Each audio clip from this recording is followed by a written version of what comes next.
The lighting makes me look like I'm like a kidney, like liver failure or something.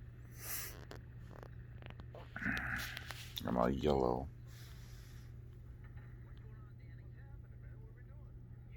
I was dead asleep till the RN came in and had to put some Vanco in.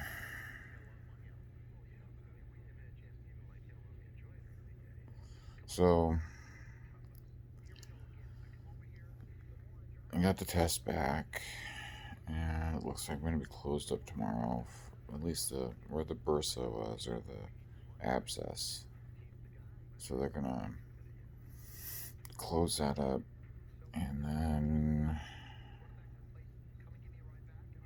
I got to figure out how I'm going to get to PT and get to my appointments. But that's what the hospital's for. Hopefully, it's not what I usually get. You know, here's a packet of stuff. There you go. We don't know what to do. My guess is that's what I'm gonna get.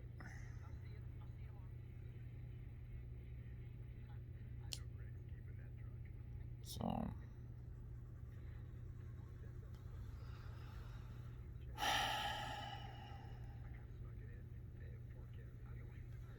found out that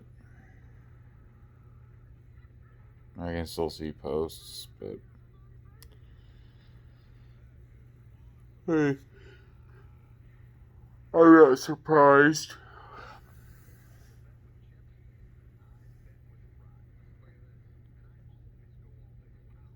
You know,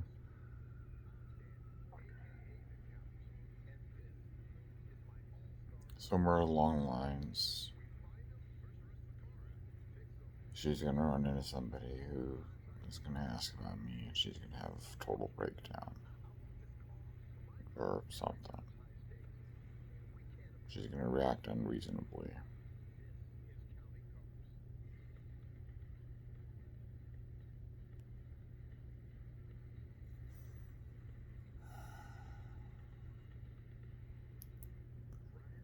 You know, it's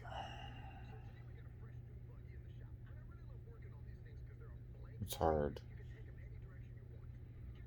because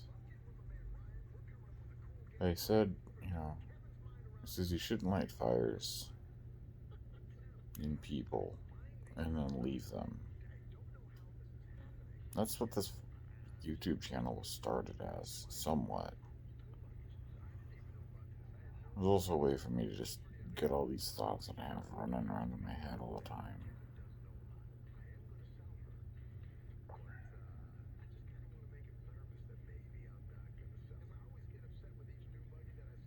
Everyone talks about like suicide prevention and suicide awareness, and all this.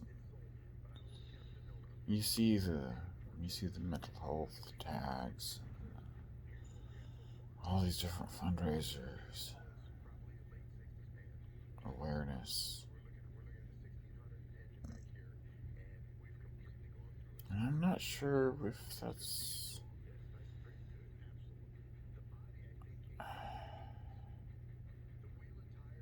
awareness is one thing. Like I said, awareness is one thing, but practical help is another. A lot of people believe in helping veterans, right? But if you go to those national charities, oftentimes they're problematic in how much money actually goes to the veterans' cause. Like Wounded Warrior Project and stuff like that. There was a scandal a while ago about them. And that's why I originally didn't want to get involved in something beautiful.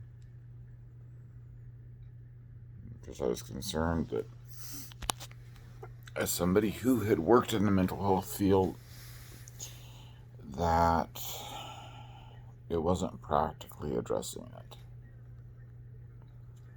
It was surface level addressing it. And it still is. But I've discovered that most charities are pretty much just surface level addressing issues. They don't really want to affect the change that they want. They want to bring attention to it, but then once the attention is brought to it, what do? It's like as a type 1 diabetic for years, for a good 2 or 3 years, I used to write the American Diabetes Association about the fact that I couldn't afford insulin. What did they send me? They sent me stuff about paying them money. What were they doing? You know? Sitting there in Washington trying to haggle with pharmaceutical companies over and senators? Why?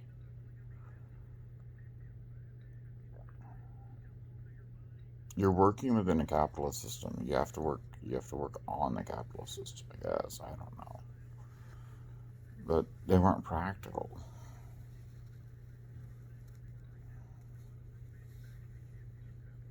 You know,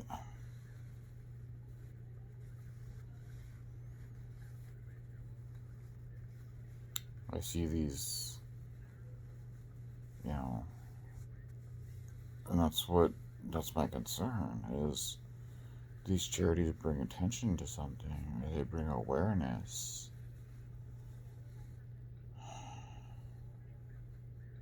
But what do they do afterwards?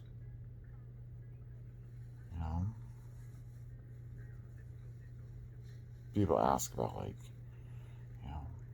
one of her big things was Youth East Side Services up in Seattle.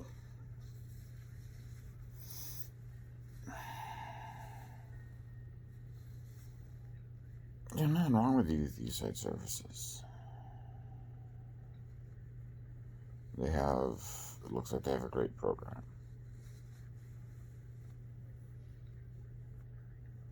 But my concern was that what happens after they're 21? Because Youth East Side Services follows kids until they're 21. So they'll follow kids up until they're 21 and try and make a difference in their lives. To what degree, to what end? Do they make that difference? Who knows?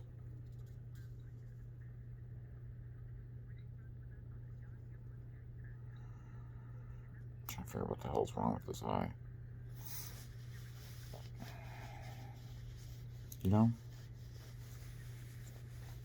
Youth East Side Services. From everything I can tell, great charity.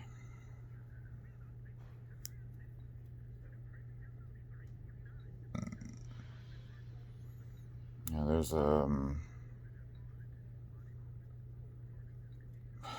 was it? There's an art charity for little kids that has learning resources, helps with mental health.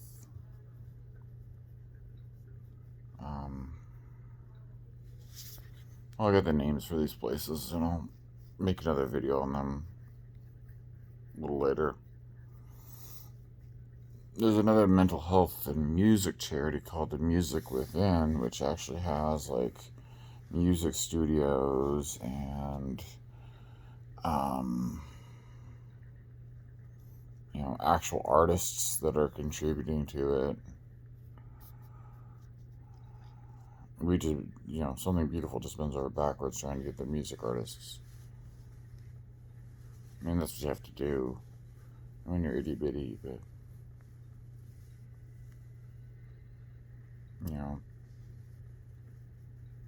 found a post earlier talking to me about, hey, Thank you for your constant support.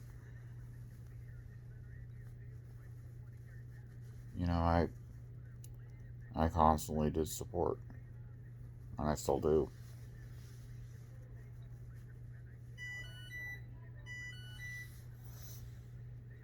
I'm still supporting the charity, even though I'm not allowed to talk to the CEO because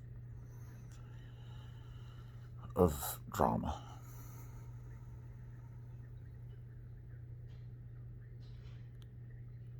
You know,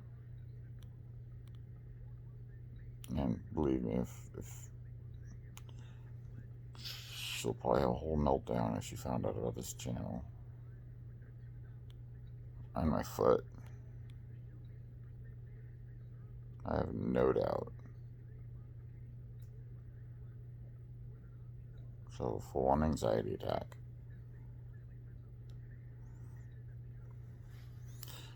I couldn't go to the show anyway. I probably will be in the midst of physical therapy. Probably have to walk with some sort of cane or something.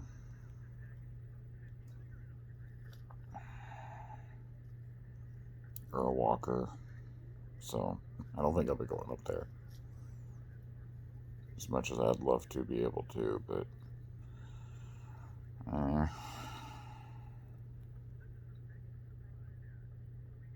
so maybe I'll find the live stream that she was planning on doing, so I don't actually have to attend. I can just watch the live stream, I guess.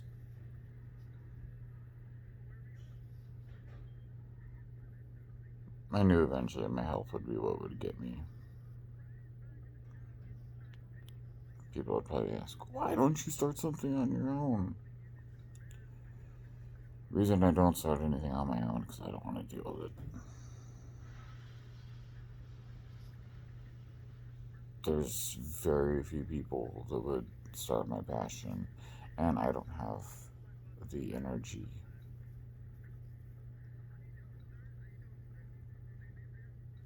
You know, one thing about depression and anxiety that she has is that she has all sorts of anxious energy. So the charity gives her that outlet for her anxious energy, right? That's what it does. It gives her the outlet for the anxious energy.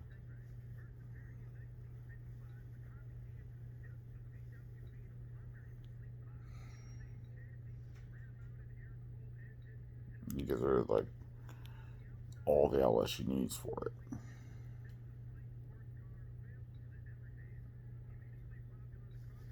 It's a way for her to maybe punish herself.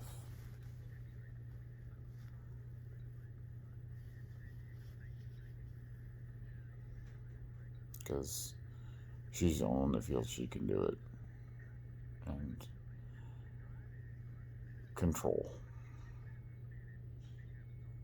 Ultimately, that's what happened. I started, taking my own route. I wasn't being listened to.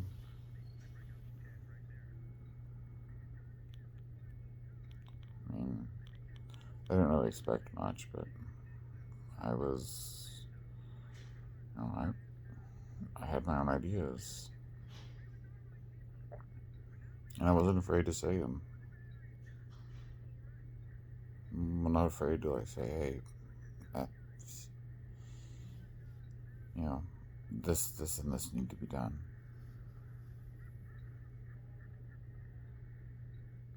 And she's like, see, I did listen to you. I brought on Haley Gregg. Oops. Oh well. Nobody really watches these things anyway, so it'll be long since gone.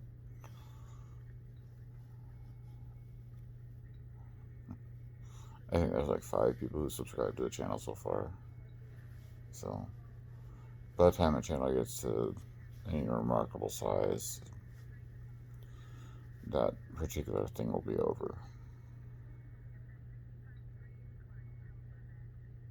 Hi Haley, if you ever watch this. Got it.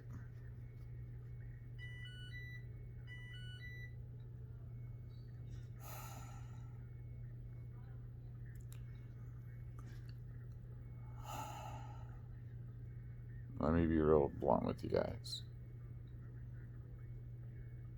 Do what you gotta do for yourself.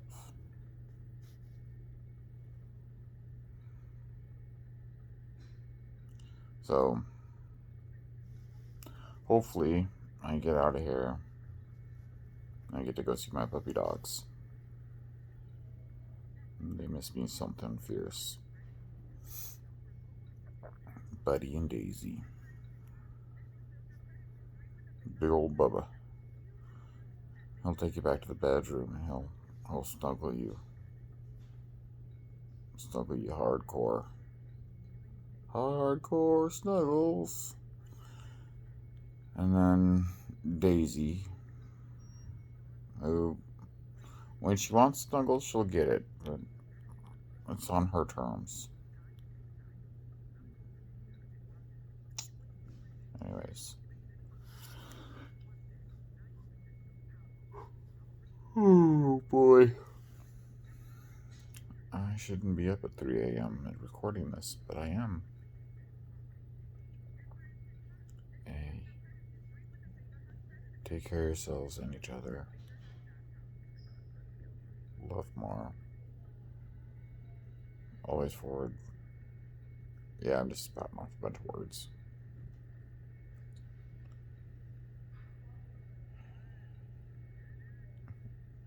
I should know better. I just shut my damn mouth. Love y'all. On to the next one.